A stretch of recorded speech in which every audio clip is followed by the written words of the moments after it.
Today I'm taking a look at another camera bag, and spoiler alert, this may be my new favourite. This is the Manfrotto Street Slim. It costs around £87 depending on where you get it, and this is an ideal camera bag for street photographers and people who want a light setup. This bag only weighs 800 grams, and when it comes to camera bags, that's insanely light. Most of mine weigh at least 1.2 kilos, and that 400 grams makes a big difference. This is a small camera bag, especially when you compare it to the larger Manfrotto Mover 50 or the PG Tech 1MO that I have. That's not a bad thing though, especially if you're like me and you like to travel light. The bag's also cabin luggage friendly in terms of size, you can take it on airplanes, and it also has this little luggage strap as well so you can strap it to your suitcase, which is going to make transporting your already lightweight gear around even easier. In spite of the bag's small size, it still has more than enough room for a camera, multiple lenses, and it has a large top compartment as well for a second camera and accessories, and I'm 100% sure you could fit a drone in here as well. When I took this bag to London, I actually took my A7 III, 2 lenses, my ZV-1, and my gimbal, water bottle, and there was still loads of space left.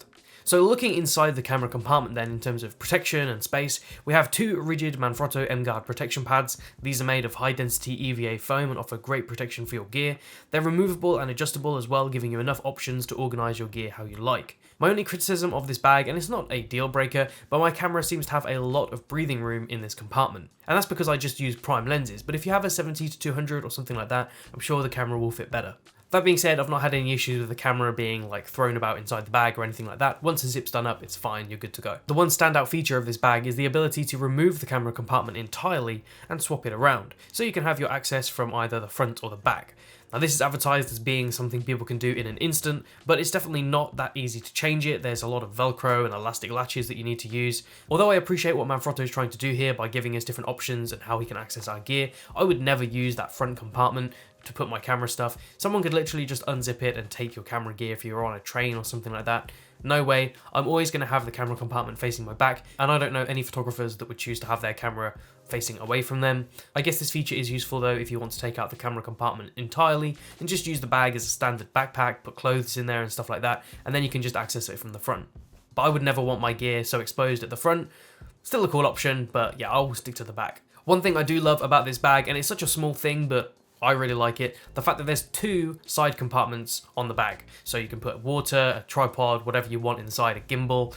Most bags only have one. We're very lucky to get two on camera bags these days, so to actually have two on this bag is great. Now if you do put in a tripod or a gimbal, you do have these straps above the compartments to secure your stuff in. The only issue is these don't use clips. Instead there's just a buckle that you need to tighten. This can be a bit time consuming and it's not always that easy to put your stuff into the compartments, but it's still better than nothing. If you're like me and you have a small laptop like the MacBook Air, this camera bag does support laptops up to 14 inches and you get a removable sleeve. This is a really cool feature because you can just chuck the sleeve out if you want to lose some weight in the bag, but if you do want to take a laptop with you, just put this inside the bag, laptop's good to go.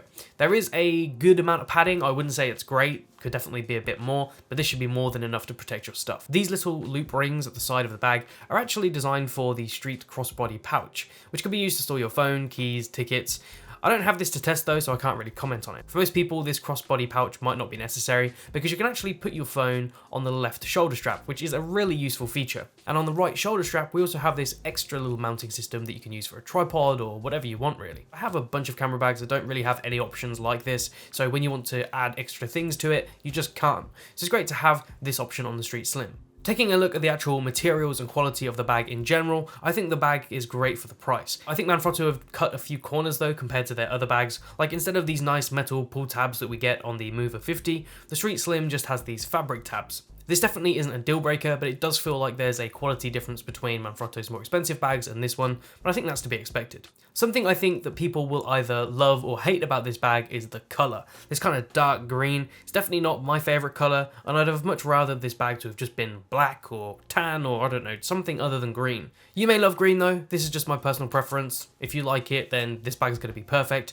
You'll also be happy to know that this bag does have water repellent material for those of you who like to go out shooting in the rain. One thing that did surprise me about this bag is that you don't get any kind of rain cover. Manfrotto usually includes rain covers with all of their camera bags, so I'm surprised that we don't get one here. But these are cheap enough to buy online if you need one, and you've probably got another one from another camera bag laying around somewhere. When it comes to comfort, the shoulder straps are probably the weakest part of this bag. They're super thin and there's virtually no cushioning. Was this an issue for me though? Not really. I've actually found this bag to be incredibly comfortable. But But then I'm not really someone who packs a lot of stuff. If you're a photographer that packs multiple camera bodies, multiple heavy lenses, then you may find over time the straps digging into your shoulders a bit, but from my experience, this didn't happen at all. In fact, my experience with the bag has been completely the opposite. Because it's so light and small and I didn't pack that much stuff, it was still incredibly lightweight and was easy to carry around for the whole day. And although I'm saying that I had a lightweight setup, I did have, a mirrorless camera, 2 lenses, a ZV-1 as well, a gimbal, bottle of water, all my batteries, ND filters, and it was still fine. After using this bag for about 2 weeks, I can confidently say that this is going to be my new day trip camera bag. Is this the perfect lightweight travel camera bag? Well, I can't say for sure, I've not tested every single one, but what I can say is that it does a fantastic job of being a lightweight camera bag with tons of space for your gear. And that's it for this video. If you enjoyed it, be sure to leave a like, it really helps out the channel. Comment down below if you have any questions about the product and I'll get back to you as soon as possible. If you want to see more from me, be sure to subscribe, hit that bell icon, all that good stuff. That's it from me. I'll see you in the next one.